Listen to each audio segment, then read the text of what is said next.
Hello guys and welcome back. Now finally we have all the curves created. We can grab all those curves and convert them into hair guides. Now to do that we need to have a hair description.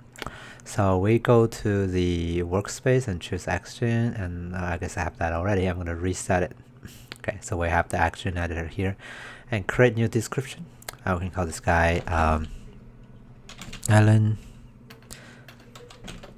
hair. Okay, and then DEC as description. Okay, and then that can be Alan hair collection. Okay, and then we're gonna say placing and shaping guides to get those. So we're gonna go create. Okay, and there's no preview because there's no guide, right? So we're gonna go to the outliner here. I'm gonna dock in here, and we can grab all the curves. We can go to the Xgen editor here and go to utilities, and we can say guides to curve. Okay, now we don't want to delete those curves necessarily, so I'm gonna keep that. Okay, and if we wanted to have dynamic, we can preserve the dynamic link and use the end particle to drive it. Okay, anyway, or nucleus. So anyway, we don't really worry about that. We're just gonna go ahead and check off that and then add guides. Okay, and then we can hide our curves. We can group them together and then call it higher guide curves and Control H to hide them for now. Now you can see we have all the those things converted into guides. Okay, and then we can go ahead and preview the hair. You can see now that's how the hair look like. Now this is not looking nowhere close to what we want to achieve, but you have the basic hairstyle.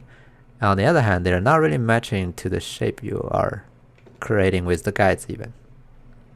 Okay, so to solve that problem, you can go to the primitives, and the problem they're not doing that is because they're only having 5 segments. So in other words, they're not able to represent the more curves we have on the hair.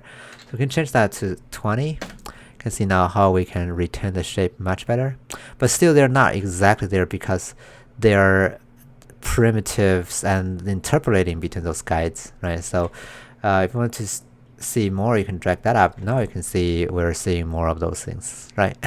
But still, this is looking quite ugly. Nonetheless, I think we can change the density to 50 for now.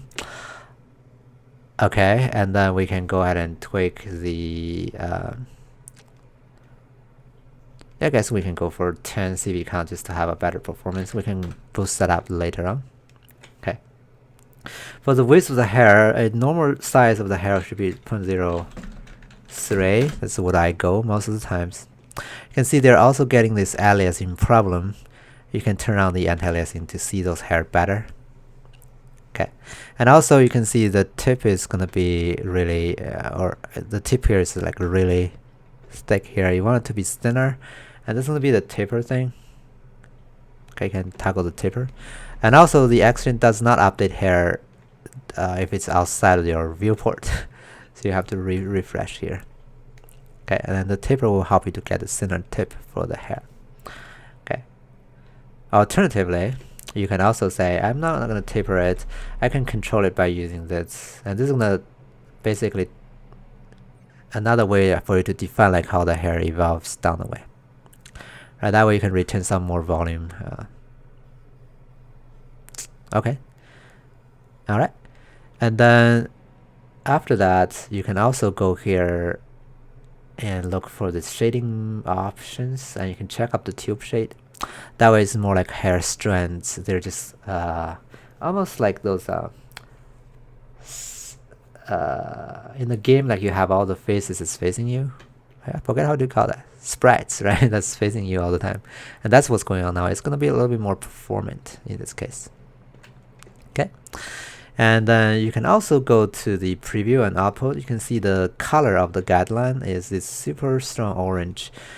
Although it's looking cool, but if you just change that color to something closer to your, if I can do that, to your hair, Let me try that again. Or I can just manually tweak it. Yeah. That way you're less distracted by those super strong lines. I think it's easier to observe. But of course, if you want to see them better, you need to crank that up. So you can keep on going back and forth on those things. Yeah. Anyway. Right. So now we have the basic hair system on it. But there's many issues here. One you can see is that they're just interpolating. Even here you can see they're supposed to be separated, right? And also this part is doing something really... Oh, you know what?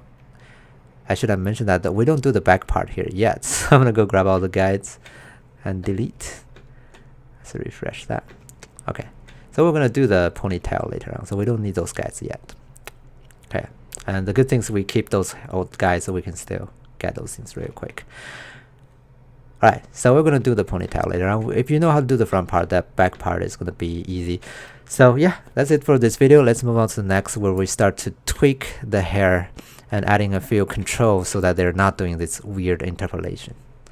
Okay, see you next time.